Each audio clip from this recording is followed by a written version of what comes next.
And we are back for another video, no? So ito yung ating R610-3 Army Armament Clean Cut Battle Cut. Ayan. So full metal, napakaganda ng grip, no? Naka magwell na. So naka fix barrel. Ayan, naka custom trigger, naka reel for attachment. Ayan, naka hammer pad protection na rin siya. Full metal. Tapos yan, makikita nyo naman kompletong-kompleto yung kanyang markings, no? So try natin, no, bago natin i-release kay sir. So yun, Army Armament R610-3 Clean Cut Battle Cut Test Fire.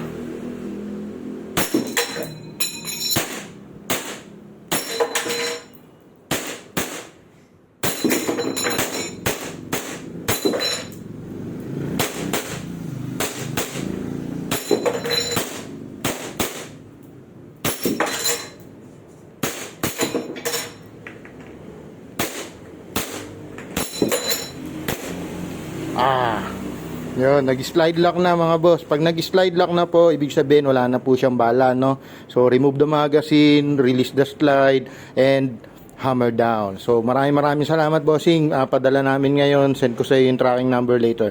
Maraming salamat po.